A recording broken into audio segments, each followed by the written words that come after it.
Baiklah, Assalamualaikum warahmatullahi wabarakatuh. Kembali lagi di channel Guru Abad 21, media informasi dan edukasi untuk guru dan pelajar Indonesia.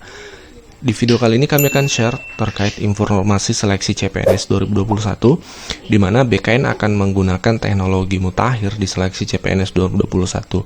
Apa teknologi tersebut dan apa manfaatnya? Silahkan simak langsung dulu penjelasan dari Kepala BKN berikut ini, baru kita akan bahas lebih detail lagi. Untuk menjaga jaminan security dari pada tesnya, kami juga membuat aplikasi face recognition. Face recognition itu bisa melihat wajah dari peserta ujian. Jadi tidak memungkinkan lagi adanya calo. Kalau dulu masih mungkin calo masuk, walaupun sudah diperiksa macam-macam, tapi masih ada kemungkinan itu dikerjakan oleh calo atau joki, gitu ya. Nah, untuk yang sekarang ini tidak bisa lagi karena kami sudah menggunakan teknologi face recognition. Jadi itu bisa untuk menetralkan upaya-upaya untuk menggunakan joki dalam tes CPNS. Nah, setelah Bapak Ibu menyimak tadi penjelasan dari Kepala BKN ya, sebenarnya latar belakang dari penggunaan face recognition itu adalah berangkat dari kasus-kasus selama ini ya. Ini ada beberapa contoh yang kami angkat, misalnya calo CPNS bergentayangan di Jawa Tengah, korban ditipu 1,2 miliar ini di tahun 2020. Jadi banyaknya calo-calo yang beraksi di seleksi CPNS setiap tahun itu, ini yang menjadi dasar sehingga muncullah yang namanya face recognition. Ini juga ada kasus lain ya, mafia ya, bahkan ada kata mafia. Nah, Bapak Ibu, kalau kita simak penjelasan dari Pak Bima tadi ya, Kepala BKN itu digambarkan di slide-nya itu alatnya seperti ini kira-kira. Entah nanti realisasinya seperti ini alatnya itu seperti apa, tapi sebagai gambaran ini beliau tampilkan seperti ini.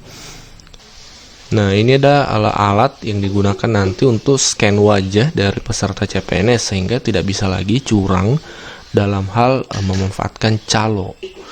Calo itu biasanya adalah orang lain yang masuk mengerjakan tes CPNS-nya.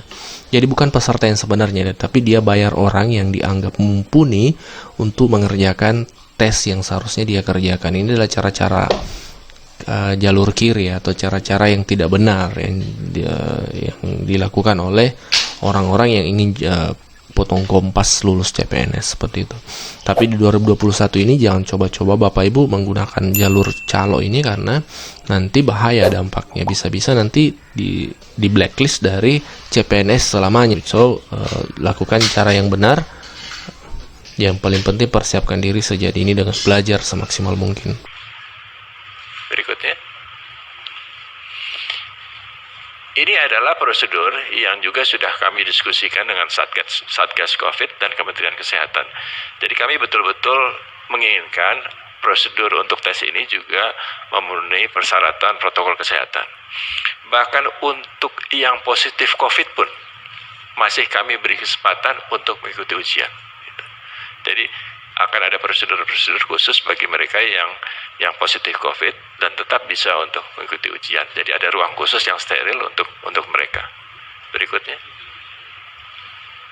Nah, jumlah peserta SKD tahun lalu adalah 3.364.000 yang dilakukan selama 43 hari. Ini untuk SKD dan sesi perharinya 5 sesi. Untuk tahun ini, kalau kita menginginkan tetap 40 hari, sesinya tidak mungkin 5 hari, Pak. Karena dengan protokol kesehatan itu, setiap sesi harus disterilkan. Jadi tidak mungkin 5 sesi. Yang memungkinkan hanya 3 sesi. Tetapi kalau 3 sesi, maka kebutuhan komputernya akan menjadi lebih besar. Jadi per sesi itu kami membutuhkan paling tidak 64.000 komputer untuk bisa melaksanakan tes itu dalam waktu 40 hari. Karena asumsi kami peserta yang akan mengikuti SKD naik 19%, 20% menjadi 4 juta orang. Jadi 4 juta orang ini akan mengikuti tes CPNS. Belum termasuk tes P3K-nya nanti. Berikutnya, untuk kebutuhan anggaran biasanya kami mendapatkan bantuan oleh Kementerian Keuangan yang diambil dari dana alokasi BUN anggaran 99. Jadi bukan anggaran BKN Pak, ini anggaran Kementerian Keuangan, karena jumlahnya tidak pasti, tidak tentu untuk setiap tahun. Jadi itu tidak dianggarkan di BKN, tapi dianggarkan di Kementerian Keuangan. Kami hanya mengajukan kebutuhan anggaran untuk seleksi CPNS ini kepada Kementerian Keuangan. Kementerian Keuangan yang akan memberikan kepada BKN. Berikutnya, saya kira demikian yang dapat kami sampaikan, Bapak Pimpinan, para anggota Dewan yang terhormat. Terima kasih atas perhatiannya. Billahi taufiq wal hidayah. Wassalamualaikum warahmatullahi wabarakatuh.